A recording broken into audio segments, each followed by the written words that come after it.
और महाराष्ट्र के चुनाव में मुसलमान वोटों के लिए ओवैसी ब्रदर्स का नफरत वाला हथकंडा शुरू हो चुका है। दोनों ही भाइयों ने अलग अलग जगहों पर रैली की और नफरती लाउड स्पीकर ऑन कर दिया। योगी आदित्यनाथ के नारे बटेंगे तो कटेंगे से अकबरुद्दीन का पारा इतना ज्यादा चढ़ गया कि जमात के सामने उन्होंने जहर उगलना शुरू कर दिया और फिर एक बार 15 मिनट वाली धमकी दे दी।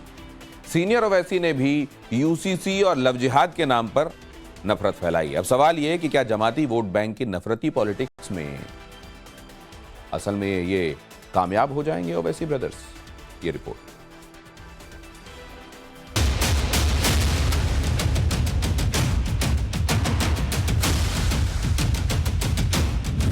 शुरू हो गया नफरती लाउड स्पीकर।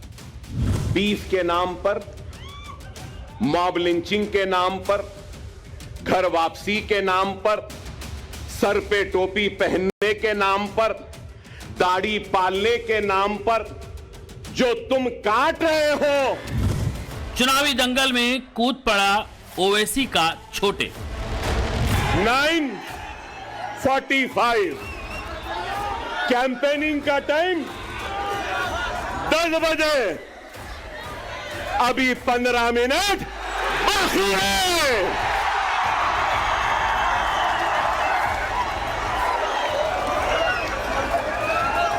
अरे भाई 15 मिनट बाकी है, सब्र करिए।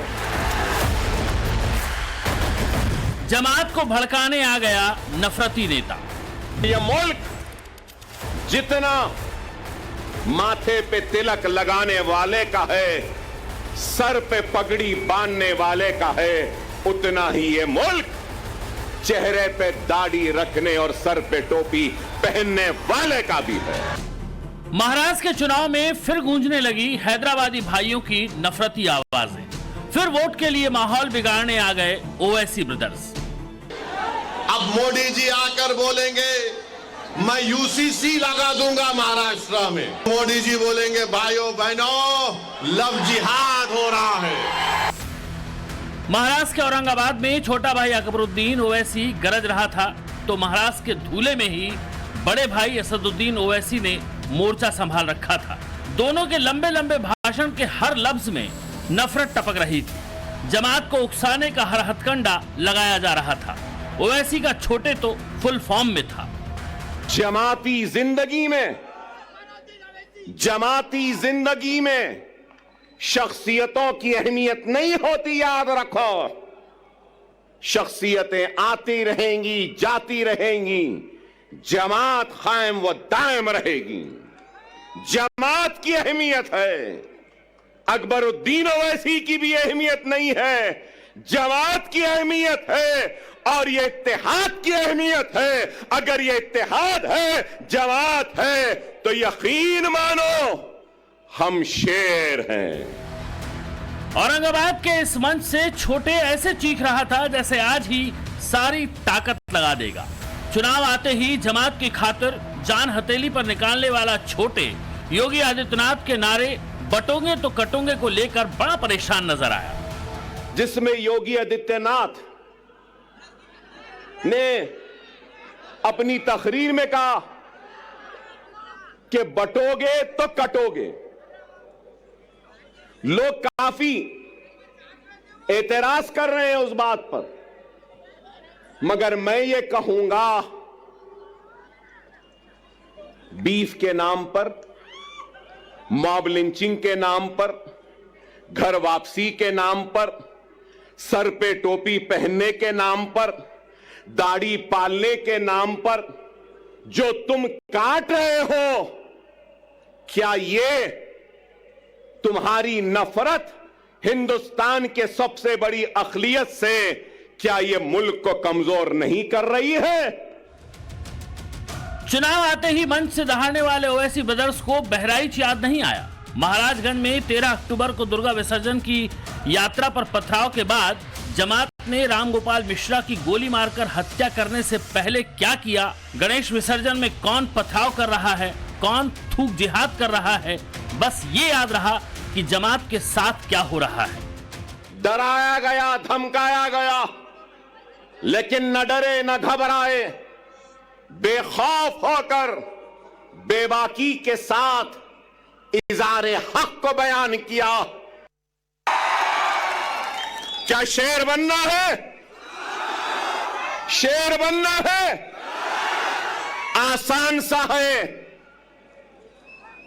नमाज के पाबंद बन जाओ, कुरान को तर्जुमे से पढ़ो, सुन्नते रसूलुल्लाह को अपने जिंदगी का हिस्सा बना लो, यतीमों के सर पर हाथ रखो, बेवाओं की मदद करो, जुल्म के खिलाफ आवाज बुलंद करो और दुनिया तुम्हें शेर कह के पुकारेगी।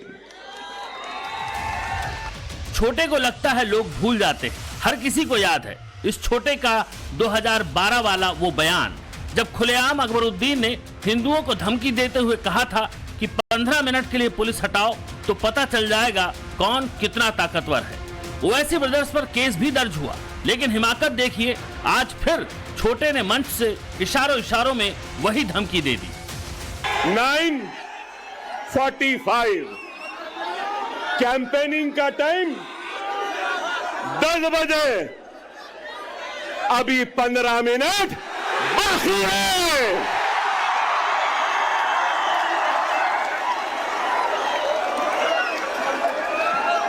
अरे भाई 15 मिनट बाकी है, सब्र करिए। ना वो मेरा पीछा छोड़ती है, ना मैं उसका पीछा छोड़ सकता हूं।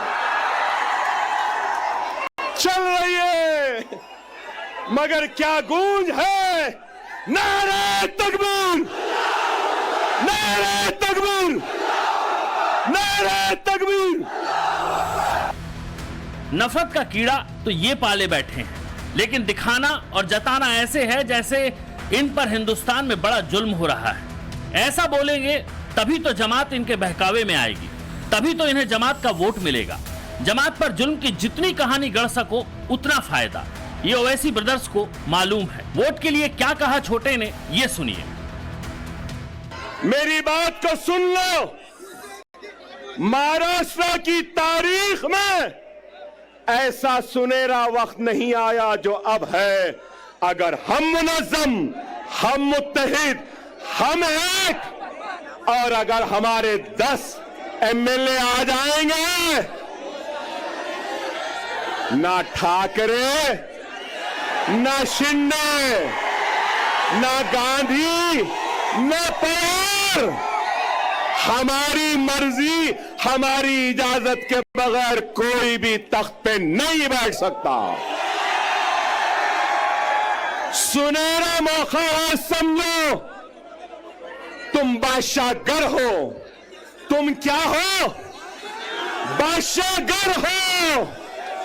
जिसको चाहे तख्त पे बिठा सकते हो, जिसको चाहे तख्त पे औंधा लिटा सकते हो। अरमान तो बड़े पाल रखे हैं ओवैसी ब्रदर्स ने इस बार। 288 सीटों वाले महाराष्ट्र में एआईएमआईएम ने 14 सीटों पर अपने उम्मीदवार उतारे हैं। औरंगाबाद पूर्व से सैयद इम्तियाज जलील, औरंगाबाद सेंट्रल से नासिर सिद्दीकी, धुले शहर से फारूक शाह अनवर, मालेगांव मध्य से मुफ्ती इस्माइल कासमी, भिवंडी पश्चिम से वारिस पठान, भाईखला से फयाज अहमद खान, मुमरा कलवा से सैफ पठान, वर्सोवा से रईस लश्करिया, सोलापुर से फारूक शब्दी, मिराज से महेश कांबले, मुर्तिजापुर से सम्राट सुरवाड़े और करंजा मनोरा से मोहम्मद यूसुफ और नांदेड़ दक्षिण से सैयद मोइन। 14 में से 12 सीटों पर मुस्लिम उम्मीदवार हैं और 2 सीटों पर एआईएमआईएम ने एससी कैंडिडेट उतारे हैं। क्योंकि मिराज और मुर्तिजापुर सीट एससी के लिए आरक्षित है, इसीलिए। जबकि 2019 के महाराष्ट्र विधानसभा चुनाव में ओवैसी की एआईएमआईएम ने 44 सीटों पर चुनाव लड़ा था और महज 2 सीटों पर जीत दर्ज की थी, जिसमें एक थी धुले शहरी और दूसरी थी मालेगांव सेंटर। आगे बढ़ने से पहले बड़े भाई ओवैसी को सुनिए और समझिए कि कैसे अपनी जमात से वोट बटोरने के लिए वो यूसीसी और लॉ जिहाद का गुणागणित समझा रहे हैं। बताओ आखिर बीजेपी ने क्या दिया है महाराष्ट्र के लिए? अब मोदी जी आकर बोलेंगे मैं यूसीसी लगा दूंगा महाराष्ट्र में। आप देखना बीजेपी आकर बोलेगी नहीं, हम महाराष्ट्र में यूनिफॉर्म सिविल कोड को लाएंगे। हम पूछना चाह रहे ये टाटा एयरबस का प्रोजेक्ट कहां गया? तो मोदी जी बोलेंगे यूसीसी ला लूंगा। जब महाराष्ट्र का मराठा पूछ रहा है, महाराष्ट्र का किसान पूछ रहा है, आज हम इतने परेशान क्यों हैं, आज हम इतने गरीब क्यों हैं, मखरूज क्यों हैं, तो मोदी जी बोलेंगे भाइयों बहनों लव जिहाद हो रहा है। आप बताइए महाराष्ट्र में इतना बड़ा प्रदेश, मगर इसके बारे में बीजेपी के पास कोई प्रोग्राम नहीं है। माहौल बनाने और माहौल को भांपने में माहिर है ये नफरती ब्रदर्स। मुसलमानों के हक की लड़ाई लड़ने का ड्रामा करने वाले ओवैसी ब्रदर्स हर मंच से जमात को ऐसा संदेश देते हैं ताकि वोटों के बंटने की गुंजाइश ना के बराबर हो। क्या शेर बनना है? शेर बनना है आसान सा है। नमाज के पाबंद बन जाओ, कुरान को तर्जुमे से पढ़ो, सुन्नते रसूलुल्लाह को अपने जिंदगी का हिस्सा बना लो, यतीमों के सर पर हाथ रखो, बेवाओं की मदद करो, जुल्म के खिलाफ आवाज बुलंद करो और दुनिया तुम्हें शेर कह के पुकारेगी। शर्मिंदगी नहीं है इस बात का इकरार करते हुए कि मुसलमान हूं, मुसलमानों की आवाज बनता हो, मुसलमान की तकलीफ को बयान करता हो, मुसलमान की हक तलफी पे लड़ता हो, मुसलमान की हक की लड़ाई लड़ता हो और नाइंसाफी पर आवाज को बुलंद करता हो, इसलिए कि मैंने जमात को एकजुट करने की इस जुगत में मोटा फायदा खोज रहे हैं ओवैसी ब्रदर्स, क्योंकि इस बार योगी का बटोगे तो कटोगे सबसे ज्यादा चर्चाओं में है। आज एक बार फिर योगी आदित्यनाथ ने महाराष्ट्र में अपने चुनावी शंखनाद में वाशिम से हुंकार भरी। हालांकि योगी के निशाने पर महाविकास अघाड़ी थी। छत्रपति शिवाजी महाराज ने जिस दुष्ट अबचल को मार गिराया था उसके नाम पर औरंगाबाद का नाम होना याद करना, इसको हटना ही चाहिए। संभाजी नगर के रूप में उसको पहचान मिलनी ही चाहिए। छत्रपति शिवाजी महाराज जिस एकजुटता का प्रदर्शन करके हिंदवी साम्राज्य की स्थापना किए थे, आज उसी का आह्वान करने के लिए, उन्हीं से प्रेरणा लेकर के मैं बार बार आपसे कहता हूं कि बंटिए मत,